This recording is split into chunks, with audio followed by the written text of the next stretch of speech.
হুম, আজকে কথা বলবো আমাদের বাড়ির কথা। আমাদের বাড়ি বলতে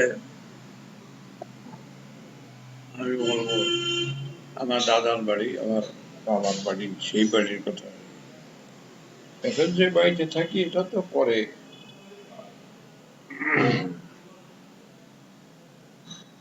করা হয়েছে।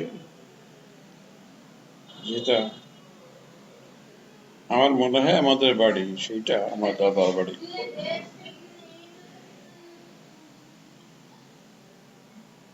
এই বাড়ি এখন যেখানে কলিমহল আছে, ওই কলিমহল থেকে 70 ফিট পশ্চিমে, 70 ফিট পশ্চিমে একটা 70 ফিট পশ্চিমে না, কলিমহল যেখানে ওখান থেকে 20 ফিট পশ্চিমে একটা ছনের ঘর ছিল। ছনের ঘর, উত্তর দক্ষিণ লম্বা, পূবের দিকে বারান্দা, তার পশ্চিম দিকে এবং উত্তর দিকে একবার বেড়া দিয়ে আটা, আর পূবের দিকে বারান্দা ছিল। বারান্দাটা একবার খুব নিচু, তারপরে পূবের দিকে কেউ বেড়া ছিল না। পূবের দিক দিয়ে ঘরে ঢুকতে গেলে বসে ঢুকতে হতো, এইরকম এত নিচু।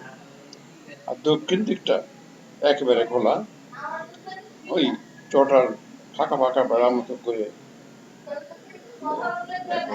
একেবারে খোলাই বলা যায়, শুধু ঢোকা যেত না। এই 9 ইঞ্চি কোপরে চটা বেড়ে তাই দিয়ে ঘেরা ছিল। কাছাইতে ঢোকার পথ ছিল এই বারান্দার দক্ষিণ কোণা দিয়ে। এর ভিতর একবার দক্ষিণ দিকে একটা খাট ছিল ছোট, সেটা আমার দাদাজান থাকতেন। তারপর সে খাটের সঙ্গে ছিল 2খানা চৌকি দেওয়া। ওই খাট এবং চৌকি দিয়ে একটা ফরাসটা থাকতো। এটা তখনকার নাকি নিয়মই ছিল যে ভদ্রলোকদের বাড়িতে যারা আসবে, আত্মীয় স্বজন দল আসবে, সব কাছাইতে থাকবে এবং কাছাইতে এরকম ফরাস থাকবে। এই এই ফরাসের উত্তরে একটা বড় টেবিল ছিল, সে প্রায় একটা চৌকির মতোই। তা 6 ফুট বাই 4 ফুট এরকম, কি 7 ফুট হতে পারে, এত ঠিক না। কিন্তু সে একটা টেবিল। এই টেবিলের উত্তরে আমার বাবার বসার জায়গা, আমার ফাদার ওইখানে বসে ওষুধ দিতেন। একটা বসার একটা চেয়ার টুল, আর তার উত্তরে বেড়ার সঙ্গে ছিল 4টে আলমারি খাড়া করা, একটা কাঁচের আলমারি আর 3টে কাঠের আলমারি। তাতে ওনার সব ওষুধপত্র থাকতো, ওনার কবিরাজি বই টই থাকতো। এই ঘরে খুঁটি, কাঠের খুঁটি, আড়াগুলো আড়াগুলো বাঁশের বোধ হয়েছিল, ভালো নেই। খড়ের ছাউনি, খুব ঠান্ডা এবং খুব আরামদায়ক ছিল বলে মনে হয়। ওই কাঁচাই ঘরে অনেক সময় কাটতো আমার, অনেক সময়। কাঁচার বারান্দায় খেলা করা হতো, কাঁচার বারান্দায় কোনো প্রকার ধুলো থাকতো। ওইখানে এটা, এই কাঁচাই ঘর থেকে 50 ফিট পশ্চিমে ছিল একটা বড় 8 চালা ঘর, আমার দাদাদানের করা ঘর। সেটা বোধহয় একটা, মূলত একটা সাথা সম্বন্ধের ঘর ছিল, অনেক উঁচু ঘর, সাথা সম্বন্ধের ঘর, অর্থাৎ বোধহয় 17 হাত লম্বা বা 19 হাত লম্বা, আর 8 হাত 10 হাত চওড়া, এরকম ঘর। খুঁটিগুলো খুব মোটা। আজকাল যে সমস্ত খুঁটি ঘরে দেওয়া হয় কাঠের, তার ডাবল সাইজের মোটা মোটা খুঁটি, একেবারে সেই খুঁটি করা ছিল। আড়াগুলো কাঠের, লম্বা লম্বা আড়া, কাঠের সেই খুঁটিতে আড়া দেওয়া। আর তার চারপাশে বারান্দা। তা বারান্দাটা বোধ হয় 7 ফুট 8 ফুট চওড়া হতে, আর চারপাশ ঘোরানো।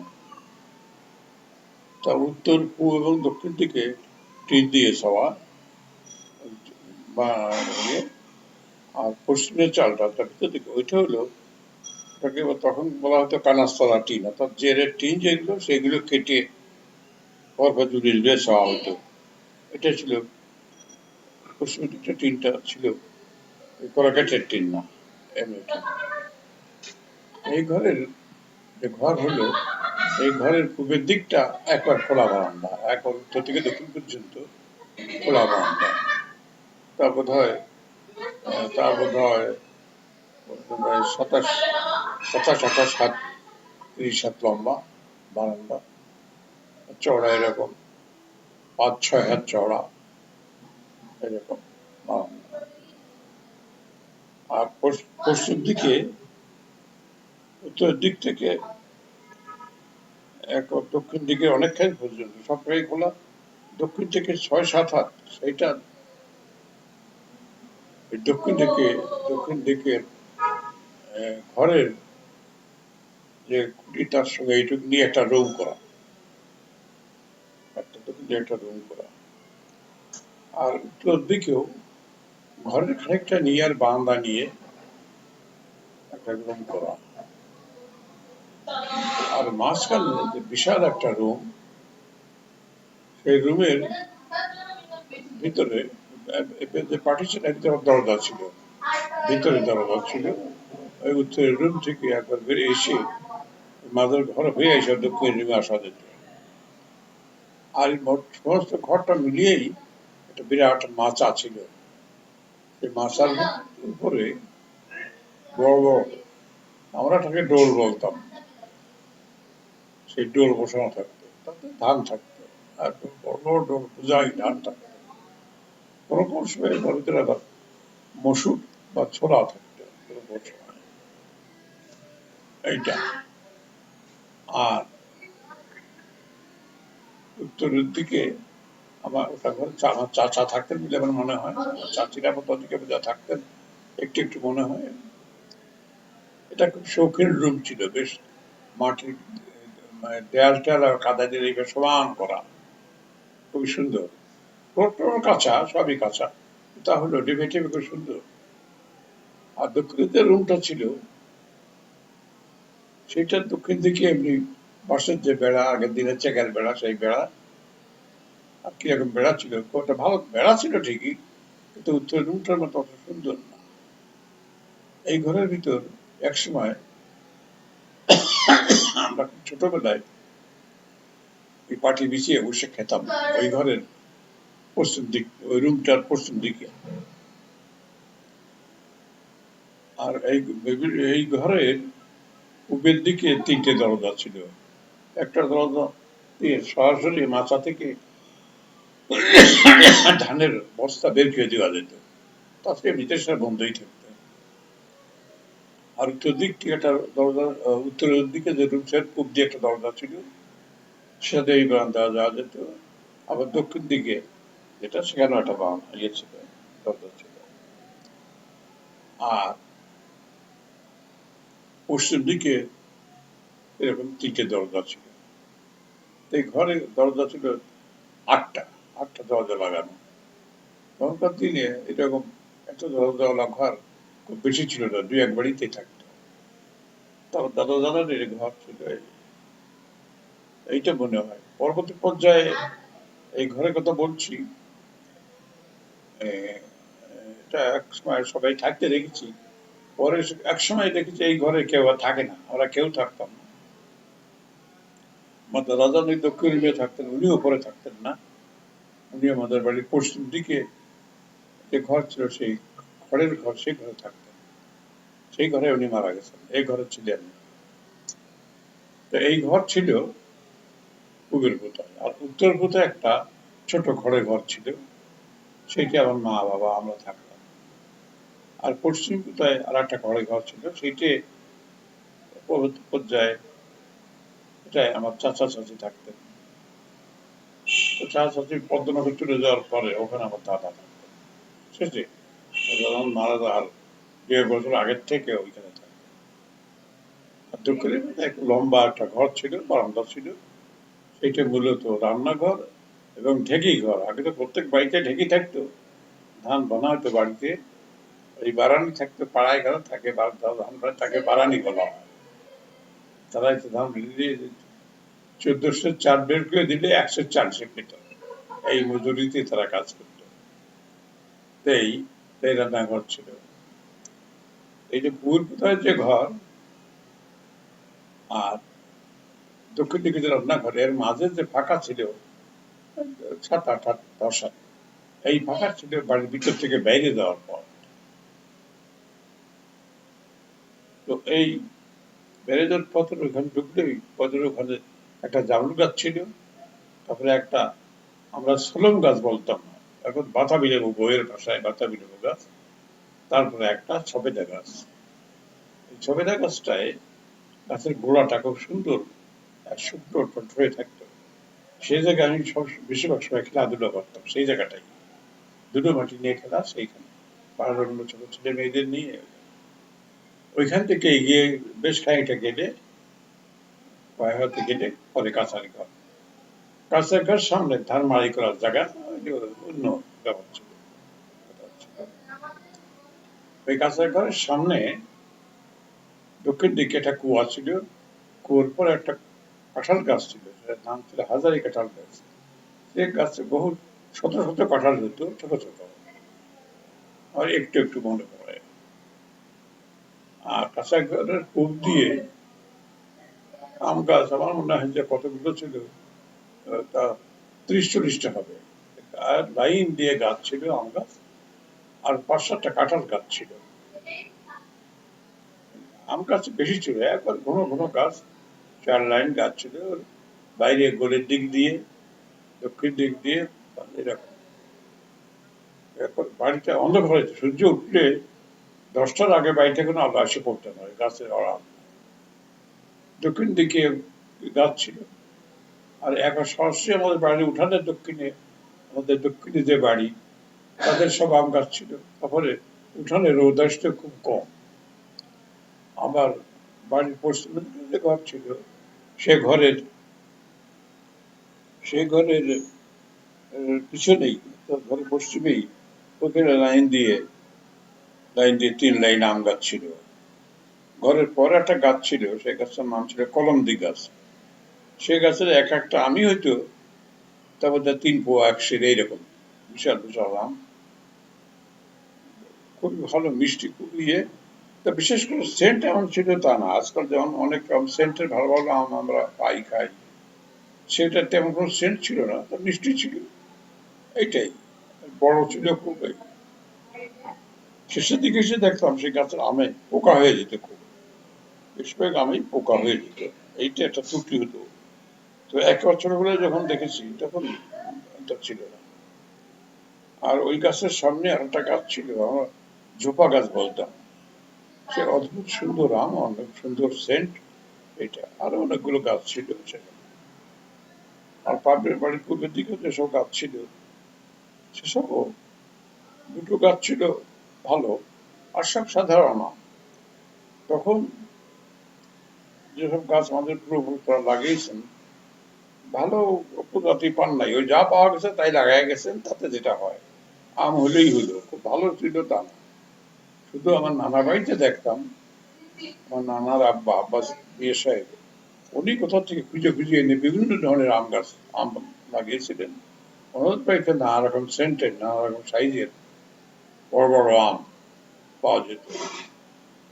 আমি তো ছোট বাড়িতে নানা বাড়ি বিশেষ যেতাম না, যাওয়া কেন যেন নিষেধ ছিল, যেতাম না। সেই জন্য খুব বেশি খাই নাই। পরবর্তী পর্যায়ে এসে যখন অনেক গাছই কাটা পড়ে গেছে, সেই সময় দেখেছি কিছু কিছু ভালো আম ছিল। আরো কি ছিল তার যাই না, শুনেছি, যা বলছি শুনে। গাছ দেখেছি সব সময়, কিন্তু সব গাছের আম সবসময় খাওয়া হয়নি। অনেক কাঁঠাল গাছ ছিল, বেল গাছ ছিল, ভালো বেল ছিল ওনাদের বাড়িতে, এইরকম। যাই হোক, আমাদের বাড়িতে, বাড়ির কথা বলছি, এই যে আমরা তখন ছিলাম গ্রাম্য লোক, গ্রাম্য ভদ্রলোক।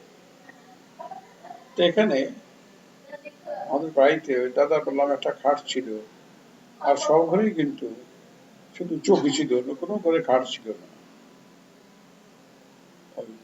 বাক্স, সিন্ধুক এগুলো ছিল, স্টিলের ট্রাঙ্ক ছিল, বাড়ি। আর কাঠের সিন্দুক ছিল আমার দাদার ঘরে একটা, খুব মজবুত সিন্দুক, খুব বড় তালা লাগানো থাকতো, আমার দাদার কোমরে চাবি থাকতো। আর আমার মার ঘরে একটা কাঠের সিন্দুক ছিল, সেটা এখনো আছে কাজিয়াবিজের ভাগে। সিন্দুকটা মোটামুটি বড়ই, তো সেটা তার ভিতরে লেপ বা দামি খাতা এই জাতীয় কিছু রাখা হতো। আর কোনো মূল্যবান আসবাবপত্র তা ছিল না। ওই টুল ছিল, পরে এসে আমি টেবিল চেয়ার ডাইনিং সব করেছিলাম, আলনা সব করেছিলাম, কিন্তু আগে ইয়ে ছিল না। আর কাপড় রাখার জন্য ওই যে আগে বলা হতো তাকে ইয়ে বাঁশ বেঁধে রাখা হয়তো, হাংলিয়ে বলে, কাপড় পাট দিয়ে দড়ি দিয়ে ভাঙাইয়ে কিরকম নকশা করে বানায়, তার ভিতরে তাক তাক করা থাকে, তার ভিতরে কাপড় থাকতো মেয়েরা। এই ছিল আমার চাচার ঘরে একটা আলনা ছিল। এটাই একটা আমার কাছে মনে হতো খুবই দামি জিনিস এইটা। তাছাড়া মূল্যবান কোনো আসবাবপত্র তেমন ছিল তা না। আলমারি ছিল একটা, এই আলমারির বাইরে আমার ফাদারের যে চিকিৎসার কেন্দ্র ওইখানে ছিল। ট্রাঙ্ক ছিল আমার দাদাদের কাঠের, যে বড় সিন্ধুক, তার ভিতরে দলিলপত্রের ট্রাঙ্ক ছিল, অন্যান্য কি ট্রাঙ্ক ছিল। বড় একটা কাঁসার বাটি, খুব বড় একটা, কি বলা যায় তাতে বোধ হয় দুধ রাখলে ওটা 7-8 লিটার রাখা যায়, 10 লিটার রাখা যায়, এত বড় কাঁসার বাটি। তার ভিতর রূপার টাকা আধুলি শিখিয়ে এগুলো থাকতো, ভিতর থাকতো। উনি খুঁড়ে তার থেকে একটা দুটো বের করে দিতেন কোনো কাজের জন্য। নোটের টাকা সেটা আমি অত দেখিনি, ছোটবেলা দেখিনি, সেগুলো দাদা ওখানে আলাদা ওর ভিতরই কোথাও রাখতেন। আর কয়েন ছিল 1 টাকা, 8 আনা, 4 আনা, এমনকি আমার পয়সা, আধা পয়সা, পোয়া পয়সা পর্যন্ত আমি দেখেছি। পোয়া পয়সা, পোয়া পয়সাতে আধা পয়সা দিয়ে কেনা বেচা হয়তো আমি দেখি নাই, 1 পয়সা দিয়ে দেখেছি। 1 পয়সা দিয়ে কিছু কিছু কিনতে পাওয়া যেত জিনিস। 2 পয়সা দিয়ে তো দুধ পাওয়া যেত, 1 কেজি, 1 কেজি দুধ, 1 কেজি গুড়, এটা আখের গুড় 2 পয়সা দিয়ে পাওয়া যেত, এটা আমি দেখেছি। তো তো এইটা আমাদের বাড়িতে দেখেছি। এবং বাড়িতে রান্না করার পাত্র সবই ছিল, মাটির হাঁড়ি কুড়ি, 2-1টা ডেকচি ছিল, এই অ্যালুমিনিয়াম ডেকচি ছিল 2-1টা। আর এমনিতে বড় বড় খানার জন্য, মেজবানির জন্য তামার বড় ডেকচি ছিল, বিশেষ সময় ব্যবহার হতো। এই তামার ডেকচি ছিল 2টা, বড় বড় বড় বড় খানাতে অন্য জায়গায় নিয়ে যেত সব লোকে এসে, এইটা। আর মাটির হাঁড়িতে রান্না করা হতো সব। আমরা খাওয়া দাওয়া করতাম কাঁসার থালা বাটিতে।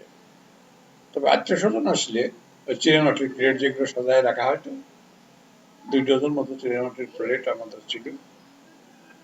অল্প কয়টা চায়ের কাপ ছিল, লিপস্টিক ছিল, কিছু চামচ টামচ ছিল। আজকাল যত রকম বহু রকম চামচ পাওয়া যায়, নানা রকম সরঞ্জাম, এইসবটা তখন আমরা গ্রামে দেখি নেই।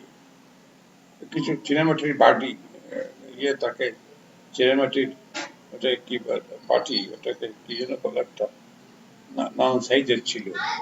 আত্মীয় স্বজন আসলে তা থেকে তরকারি দেওয়া হতো, তখন আর কাঁসার যে বাটি ছিল সেগুলো ব্যবহার করা হতো না। চামচ কিন্তু কাঁসার ওইগুলোই দেওয়া হতো। আজকাল তো এখন আর এখন চামচ পাওয়া যায়, তখন আমাদের সেটা ছিল না।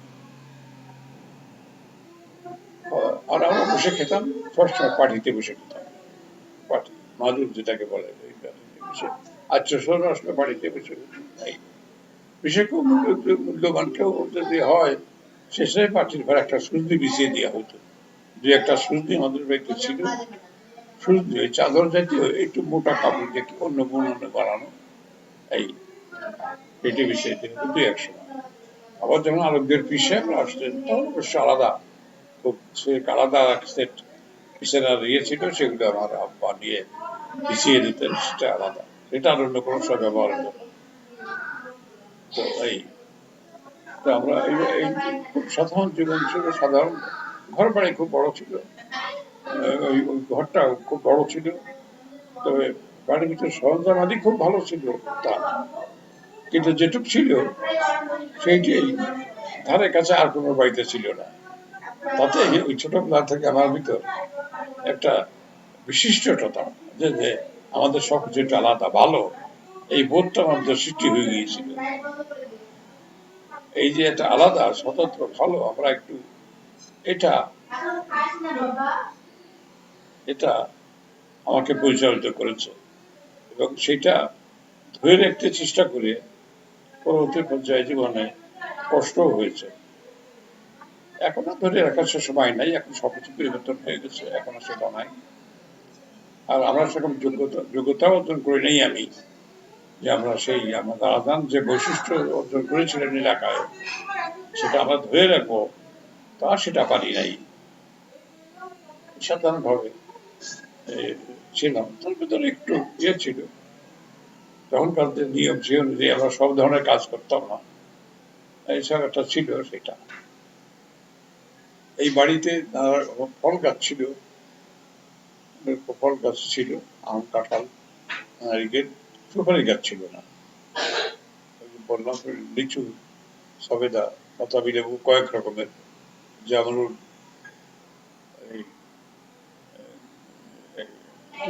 এইসব ছিল, ফুলবরই, বরই গাছ, জাম গাছ, তেঁতুল গাছ, এইসব সাধারণভাবে যা থাকে সেগুলো ছিল।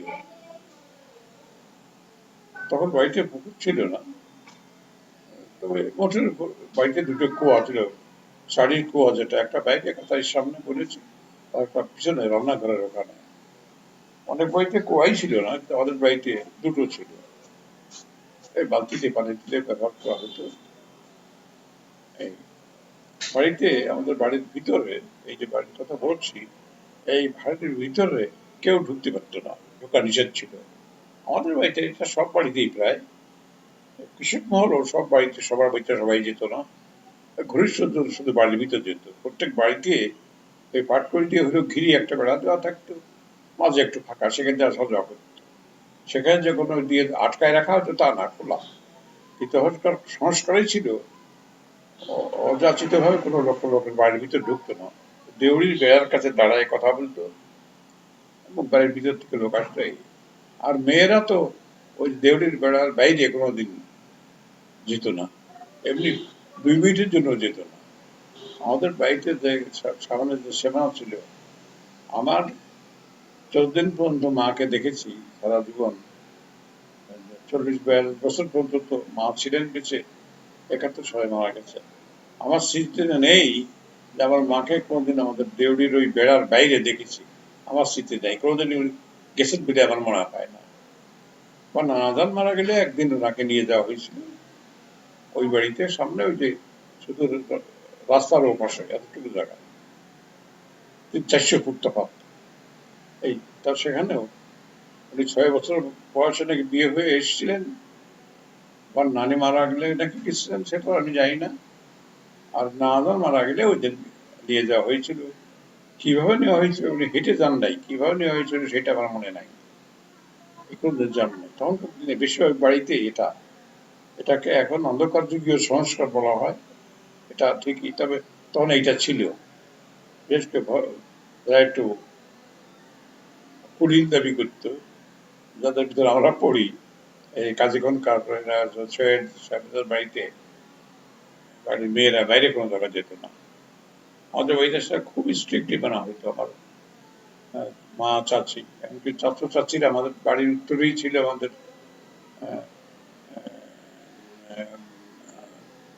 আর এক চাচিদের বাড়ি, তারাও কোনোদিন, এমনকি আমার মনে হয় আমাদের বাড়ির উত্তরে যে বাড়ি ছিল আমাদের আবু ভাইদের মা, সেই চাচি, আমরা তাকে ধলা চাচি বলে ডাকতাম, তাকে আমি কোনোদিন আমাদের বাড়ির উঠানে আসতে দেখি নাই, আসেন নাই, আমার স্মৃতিতে নাই। আবার আমার মাও সেই বাড়ি কোনোদিন গেছেন, মাঝে কিন্তু মাত্র 60 ফুট তফাৎ একটা উঠান, সেটা আমার এক দাদির বাড়ি। আমার দাদা দাদির এক বোন মাঝে থাকতো, সেই বাড়িটা মাঝে ছিল, তার এখন লাগানো মাঝে একটা বেড়া, শুধু উঠান, আমাদের বাড়ির উঠান, তার মাঝে সেই দাদির উঠান, তারপরে আমার চাচির উঠান। কিন্তু আমার উত্তরের সেই বাড়ির চাচি কোনদিন ওই উঠান পার হয়ে আমাদের উঠানে আসেন নাই। আবার আমার মাকেও আমি ওই উঠান পরে কোনদিন সেখানে যেতে দেখিনি। এরকম একটা সংস্কারে ঘেরা বাড়িতে আমাদের জন্ম হয়েছিল, সেখানে বাড়ি করেছি। এখন সেটা কোনো সংস্কারই নাই। এখন নতুন সংস্কার করতেই যে দুর্গে দেওয়া হচ্ছে, সবই স্বাধীন, সবই উন্মুক্ত। এখন তো মনে হচ্ছে অতিরিক্ত উন্মুক্ত হয়ে যাচ্ছে। এটা ভালো মন্দ সেটা আলোচনার ক্ষেত্রে এটা না, আমি যা দেখেছি সেইটা বলছি। তবে অন্যান্য বাড়ির লোক যারা কৃষিকাজ করতেন, চাষি মহল যাদের বলি আমরা, তাদের মেয়েরা কেউ কেউ বাড়ির বাইরে আসতো, আবার কেউ কেউ পাড়ার এ বাড়ি থেকে ও বাড়ি, ও বাড়ি থেকে ও বাড়ি আসা যাওয়া করতো, সেটা। কিন্তু আমাদের মামা বাড়ির থেকে কাউকে সাধারণভাবে আমি আসতে দেখিনি। পরবর্তী পর্যায়ে আমার খালাদের আমাদের বাড়িতে আসতে দেখেছি, আর অন্য কোনো লোককে আসতে দেখি নাই। আর আমাদের যে দক্ষিণ বাড়ি, আমার দাদা বড় ভাইয়ের যে গোষ্ঠী আছেন আমাদের বাড়ির দক্ষিণ এলাকায়, সেই বাড়ির বউরাও আমি এখানে আমাদের বাড়িতে ওভাবে আসতে দেখি নাই। আমার মা তো সেখানে কোনদিন যান নাই, সে বাড়ির কোনো বউ ওই বাড়িতে আসতে দেখিনি। এখানে এসে অবশ্য আসা যাওয়া হয়, এখানে এসে আসা যাওয়া হয়, সেটা অন্য কথা। সেকালে কেউ আসতো না। এইটা ছিল আমাদের বাড়ির বাড়িতে আমরা সকালবেলা উঠিয়ে আমরা ওই মুড়ি, পটালি, গুড় চিড়িয়ে বা মাছি ভাত দুধ দিয়ে বা কলা দিয়ে বা পাটালি দিয়ে এই খেতাম নাস্তা হিসাবে। সকাল উঠে আমরা ছোটরা, বড়রা 9টা-10টার দিকে রান্না হতো, সেই ভাত তরকারিটা এগুলো খেতেন। আর দুপুরে গোসল করে খেতেন, সেটা 1টা, 2টো, 2:30-টে। আর বিকেলে নাস্তা চা খাওয়ার কোনো চালু ছিল না। চা পরে এসে চালু হয়েছে, সে অনেক পরে এসে আমার হাতে চালু হয়েছে, ছিল না। আর রাত্রে 9টা-10টার দিকে মূল খাওয়াটা রাত্রে একেবারে যত রকম ভালো খাওয়া জোগাড় করা যায় হাট বাজার কিনে নিয়ে আসার পরে রাত্রে রান্না হবে। রাত্রি 10টা থেকে 11টা পর্যন্ত খাওয়া দাওয়া হচ্ছে। এখন তো রাত্রে খাওয়াটা খুব সংক্ষেপ করা হয় সাধারণত, অনেকে খানই না, হালকা খান, শুক্তো খান ইত্যাদি। আমাদের সময় রাত্রে খাওয়াটা হচ্ছে প্রধান, দুপুরেরটা মোটামুটি, আর সকালের সাধারণ এইভাবে খাওয়া। খাওয়া দাওয়ার ভিতর ছিল শুধু মাছ ভাত। তখন তো আলু এত বেশি পাওয়া যেত না। ডাল ভর্তা, শাক ভর্তা, মাছ ভর্তা, কাঁচা কলা ভর্তা, উচ্ছে ভর্তা, বেগুন ভর্তা, এই আর পুঁটি মাছ, টাটকানি মাছ, কই মাছ, এটা খুবই সাধারণ পাওয়া যেত। এসব মাছের তরকারি, এটা ওই বেগুন লাউ এটা কোথাও দরকার ছিল। কপিটাও তখন এত চালু হয় নাই, মূলা ছিল, কপি পরে এসে হলো। ছোটবেলায় কপি খুব বেশি দেখি নেই। আমার ফাদারের যে রুগী তারাই কেউ কপি এসে দিয়ে যেত, সেই জন্য আমরা ফুলকপি খেয়েছি, বাঁধাকপি খেয়েছি। এমনি হাটে বাজারে কপি তখন বিক্রি হতো না। তো এইভাবে আমরা আলু, ওই মেটে আলু পাওয়া যেত, মূলো, কুমড়া, এই তরকারি। আর যেটা গোল আলু, যেটা এখন আরো ব্যাপকভাবে খাই, এটা তখন পাওয়া যেত না, আমরা গ্রামে পাওয়া যেত না। তো তার ফলে টমেটো ছিল না। উচ্ছে, পটল, লাউ, শিম, বরবটি, ঝিঙে, এইসব। এমনকি ওই যে তাকে বলে ধুন্দুল বলে, ওটাও তখন এত ব্যাপকভাবে পাওয়া যেত না, ওটা ছিল না। মাছ, সব রকম মাছ খুব সহজে পাওয়া যেত, লোকরা মেরেই খেত। কিনতে গেলেও খুব সহজে 2 আনা, 4 আনা, 8 আনা খরচ করেই যথেষ্ট মাছ পাওয়া যেত। এই মাছ ভাত, এটা ডাল, এটা খুব মসুর ডাল, মুগ ডাল, মসুর ডাল, ছোলার ডাল। কিন্তু ব্যাপকভাবে চালু হতো খেসারির ডাল বেশি। এগুলা এসে খেসারির ডালটা খুব অবান্ত হয়ে গেছে, খাওয়া হয় না। বলা হয় একাশাই ডাল খেলে কি অসুখ হয়, এই জন্য ওটা খাওয়া অনেকটা বাদ পড়ে গেছে। কিন্তু তখন খেসারি ডাল ব্যাপকভাবে চলত। মসুর, খেসারি, ছোলা, আর মুগ ডাল খুবই শৌখিন ডাল ছিল। মুগ ডাল খাওয়াটা তত চালু ছিল না আমাদের বাড়িতে। অবশ্য আমার দাদাজান পড়ানো করতেন, সেই হিসাবে এটা মাঝে মাঝে রান্না হতো। মুগ ডাল সাধারণভাবে লোকে খেত না, সাধারণ লোকে এমনি আবার মাসকলাই ডাল খুব পছন্দ করে খায়। শাশুমহলে মাসকলাই ডাল খায়, এটা আমাদের বাড়িতে তেমন খাওয়া হতো না। বলা হয়তো মাসকলাই ডাল খেলে বাত রোগ হয়, এইটা একটা চালু ছিল। জানি না তার ফল কি, এখনো ভালো জানিনি। মুগ ডালটা ছিল, মাছ, ডাল, আর আত্মীয় স্বজন আসলে মুরগি জবাই করে। বাড়িতে মুরগি থাকতো, 10-20-30টা মুরগি সব বাড়িতে প্রায় থাকতো। মুরগি একটা ঘর থাকতো, তাদের থাকতো। মুরগি এমনি জবাই করে খাওয়া হতো না, কিন্তু আত্মীয় স্বজন আসলে তখন জবাই করতে হতো। আর যদি বাড়িতে জবাই করাই হয়, আমাদের বাড়িতে আমি দেখেছি ছোটবেলায়, জবাই করলে তরকারি রান্না করে মুরগির মাংস তরকারি পাশের বাড়ি কাউকে একটু দিয়ে আসতে হবে আগে আগে। শুধু মুরগি জবাই করে একা নিজেরা খাওয়া যাবে না, তারা একটা ভাগ পাশে কোনো বাড়ির একজনকে দিয়ে আসা হতো। সে বাড়িও তারা যদি মুরগি কোনো করতো, সে দিয়ে যেত। সেটা আমরা সেটা আমার ভাগেই পড়তো সাধারণত এরকম। আর খাসির মাংস খাওয়া হইতো এত কোনো বিশেষ অনুষ্ঠান কোনো কিছু করতে গেলে খাসি জবাই করে লোকজন হইলে জবাই করে খাওয়া হতো। হাটে খাসির মাংস বিক্রি হতো না। শাস্তিপুর হাটে ওই একটা ধাড়ি ছাগলে একটা বা দুটো দেওয়া হতো। কালীনগরের, তার নাম ছিল, মনে আসছে না এখন। ওই যে বক্র ভেঙে থাকতো, কেউ কেউ একটু কিনতো, সেখানে ভালো মাংস না। এই আমার ফাদার সময় খাসির মাথাটা, ছাগলের মাথাটা 1-2 কেজি কিনে নিয়ে আসতো। কেজি হিসাবে না, বোধ হয় সে ভাগ করে রাখতো, 2 ভাগ 3 ভাগ কিনে নিত লোকে। মাংস বিক্রি হতো না, গরুর তো প্রশ্নই নেই। খাসি এমনিতে জবাই বিক্রি হতো না। তাহলে খাসি মাংস খাওয়া হতো যদি কোনো বিয়ে শাদী বা কোনো বেশি লোকের খাওয়ার ব্যবস্থা যদি হয়, কোনো কারণ যদি হয়ে পড়ে, তাহলে খাসি জবাই করে দেওয়া হতো। খাসি তো 3-4 টাকাই পাওয়া যেত, 2-3-4 টাকা 5 টাকা হলেই খাসি পাওয়া যেত। 10 টাকা হলেই তো, 10 টাকা না, 5-7 টাকা হলেই খাসি পাওয়া যেত। তো সেই জন্য জবাই করে 5-7 টাকা অনেক টাকা তখন। আমার মনে আছে, আমার চাচা একদিন একটা গরু কিনেছিলেন, খুব বড় গরু, 13 টাকা দিয়ে। সেটা নিয়েছে, সবাই দেখলো, সবাই আমার চাচাকে নিন্দা করলো যে এত টাকা দিয়ে এই গরু কিনেছে। একবার ও ঠকে গেছে একেবারে। 13 টাকার গরু কিনে, খুব ভালো গরু, বড় একবার, খুব সুন্দর। লালন বন্ধ ওখানে কোন হাট থেকে কিনে নিয়ে এসছেন, তার সঙ্গে 2 জন লোক আছে, আর আমার চাচাও ছিলেন। বাড়ি এনেছে, সকালে দেখলেন, সবাই বলছে 13 টাকার গরু এত টাকার নষ্ট করেছে। তাতে বুঝতে পারছেন আপনারা যে কেমন অবস্থা ছিল তখন। যাই হোক, তো ওরা ওই খাসির মাংস খুব কম খাওয়া হতো, মাছ মুরগি এটা খাওয়া হতো, মাছই বেশি। আর গরু তো পাওয়াই যেত না, গরু জবাই হতো না, আমাদের গ্রামে গরু কোরবানি হতো না। আমি যখন ছোট 3-4 পড়ি, তখন প্রথম আমার দাদা গরু কোরবানি দেন। সেটা আবার গ্রামের যে চৌকাছি অমূল্য জন্মসী জমিদার, তার যে পেয়াদা ছিল, তারা আবার সে খবর দিয়ে চৌকাছি দিয়ে দিয়েছিল বজদু কাজী জবরপুর গ্রামে গরু জবাই করে কোরবানি করেছে।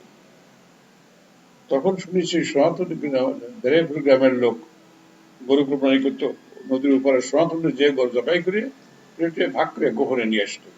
দেরেপুর গ্রামে জমিদার আছেন, দেরেপুর গ্রামে গরু জবাই হতো না, তারা ওপারে নদীর ওপারে সনাতনী দিয়ে জবাই করে তারপরে গোপনে মাংস নিয়ে আসতো। এই অবস্থা ছিল তখন। আমাদের গ্রামটা ছিল, আমার দাদা বদুর রহমান, কাজী বদুর রহমান, উনি প্রথম সূচনা করেন। তারপরে মাঝে মাঝে হতো, প্রত্যেক বছরই যে হতো তা বলা যায় না, মাঝে সাঝে হতো। আর তাছাড়া যখন কেউ মারা যেত, সেই সময় যে ফাতেহা হতো, শেষের সময় গরু জবাই করা হতো। একটা দুটো ছিল, একটা দুটো জবাই করা হতো। গরু জবাই, সে গরুর মাংস, দই আর তেঁতুলের টক, এই ছিল ফাতেহার খাওয়ার মেনু। এই দিয়ে দেওয়া হতো, কলার পাতা ভিজিয়ে দিয়ে লাইন দিয়ে সব বসা হতো, আমিও পেয়েছি সেরকম। তো তখন আমরা বলেছি যেটা, তখন সমাজে দুধ খাওয়ার খুব একটা চলে ছিল, দুধ, ঘোল, দই, এটা খুব চলে ছিল সব বাড়িতেই। দুধ থাকতো, দুধের সত্ত্বে দই, ঘি বানানো হতো, এতে ঘোল হতো। এই কোনো কোনো বাড়ির মেয়েরা নিজেরা দই বানাতেও পারত। আর দই তখন খুব সহজে কিনতেও পাওয়া যেত। আমাদের এখানে রাজাপুর গ্রামে ঘোষটা ছিল, তো তারা দই বানায় রাখতে বিক্রি হতো। কাছে অনেক জায়গায় দই বানানোর লোক ছিল, দই, ছানা, মাখন, এটা খুব পাওয়া যেত। আর ঘোল তো সন্দেহ করে রাস্তায় যে ঘুরে বেড়াইতো, ডাকছে এগুলো বিক্রি করে বেড়াইতো, ঘোল, ঘোল আর ছানা, ঘোল, ছানা, রসগোল্লা নিয়ে পাখে করে নিয়ে বিক্রি করে বেড়াইতো। তখন এই দুধটা ছিল খাওয়ার খুব দুধ, মাছ, রাতে আমরা সেই পরিবেশে হয়েছি। আর এদের ভিতর খাওয়া দাওয়ার ভিতর ছিল চিতই পিঠে, ভাজা পিঠা, ধুবি পিঠা, কুলসি পিঠা, এই জাতীয়। আর একটু যারা নারকেল টারকেল ছিল তারা যে কাঠা ফাঁকান পিঠে বলে, এইটা তো এটা আমাদের বাড়িতে একটু সেমাই ছিল।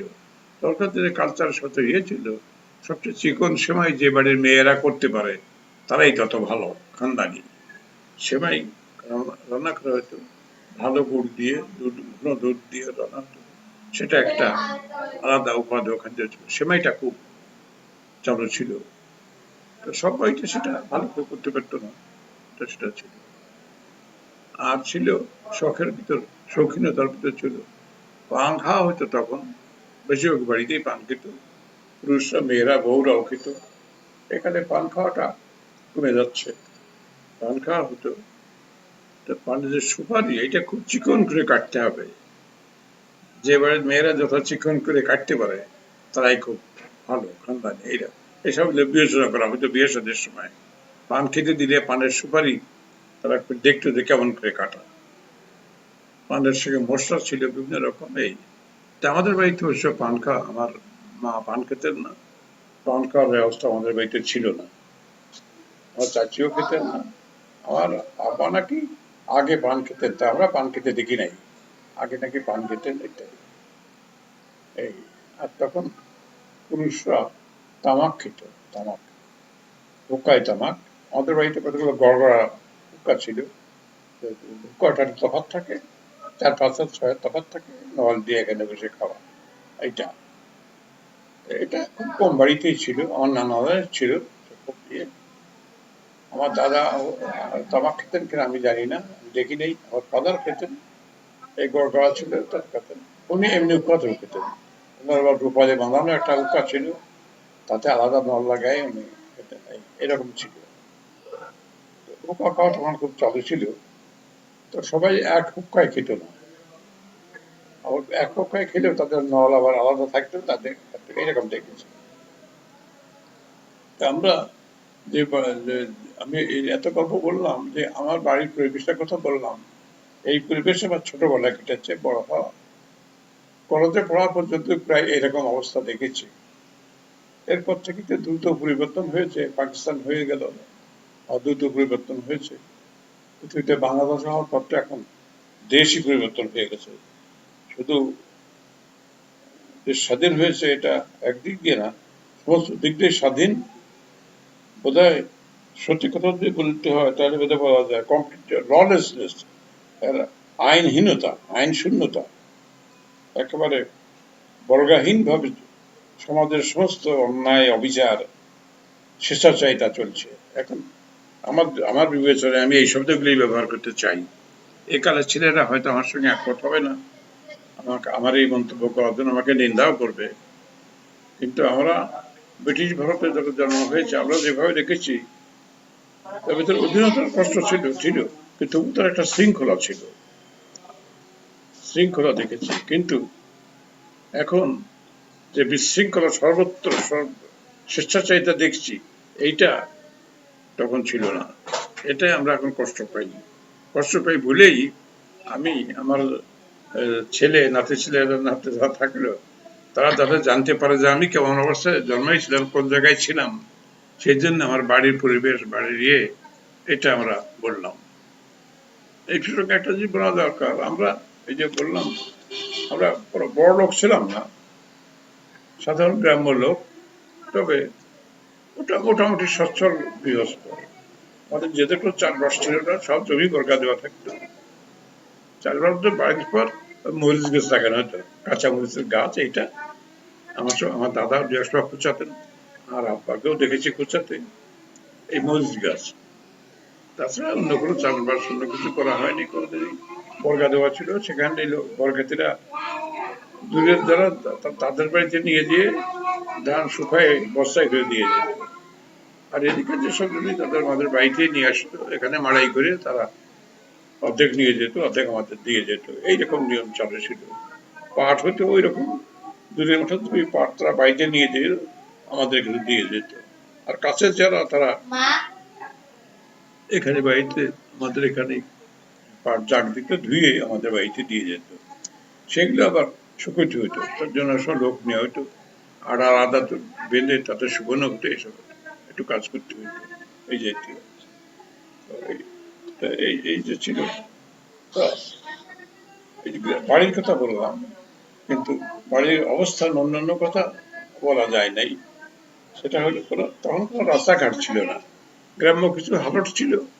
আমাদের বাড়ির সামনে যে পথটা ছিল সেটা বলা হতো গলি। সেটা দিয়ে এই সাধারণ জায়গা থেকে সেটা 6 ইঞ্চি 9 ইঞ্চি নিচুই। বর্ষার সময় সেখান থেকে পানি হয়ে নৌকো হয়ে যেতে হতো। আমি সেখান থেকে নৌকো বেয়ে গেছি, এই সামনে যে গলি আছে ওটা নৌকো বেয়ে গেছে। এখন তো সেটা রাস্তা হয়েছে, পিছিয়ে রাস্তা হয়ে গেছে। এটা এখনকার আমার নাতিরা বুঝতে পারবে না, কিন্তু এখান দিয়ে আমি নৌকো বেয়ে গেছি, এরকম ছিল। আর আর অন্য কতগুলো হালট ছিল, রাস্তা বলতে কিছু ছিল না। রাস্তা বলতে যেটা, সেটা প্রথম লালমোহন থেকে কামারখালী পর্যন্ত যে রাস্তা হয়েছিল, এটা বোধহয় 40-41 সালে কাটা হয়। তখন তারাউজের রতন মিয়া, মসির আজম সাহেব, উনি ছিলেন ডেপুটি স্পিকার। মসির আজম নয়, উনি আর এক মসির আজম সাহেব, ওই তারাউজিয়ার বাড়ি, তার নাম রতন মিয়া, উনি জমিদার ছিলেন। উনি ছিলেন ডিস্ট্রিক্ট বোর্ডের মেম্বার। ওনার উদ্যোগে এই লালমোহন থেকে কামারখালী এপারে রাজধানী পর্যন্ত রাস্তা হয়েছিল। সেই কমিটির প্রধান তিনি ছিলেন, আর সেক্রেটারি ছিলেন আমার ফাদার। সেই সময় যে লোকটা লাইন দিয়ে এখান থেকে কাটতে কাটতে মাটি ফেলতো, সেই দৃশ্যটা আমার আবসা আবসা মনে পড়ে। আমাদের বাড়ির সামনে, যে প্রাইমারি স্কুলের সামনে যে সামনে যে রাস্তা যখন হয়, ওই জায়গাটা আমি মাটি ফেলতে দেখেছিলাম, তা মনে আছে। আমার মনে হয় তখন আমি 1-2-তে পড়ি, এরকম একটা অবস্থা। 1-এ পড়লে 42-তে হবে, আর 2-তে যদি পড়ি তাহলে 41-এ হবে। 41-এ আমি 2-তে পড়তাম। মনে হয় 40-তে এই রাস্তাটা হয়েছে। এই হলো প্রথম এদিকে রাস্তা, এর আগে কোনো রাস্তা এখানে ছিল না। সেটা সেটা বলতে গেলে আমাদের গ্রামের অবস্থান কি সেটা বলতে হয়। আর সেটা সেটা পরে বলবো।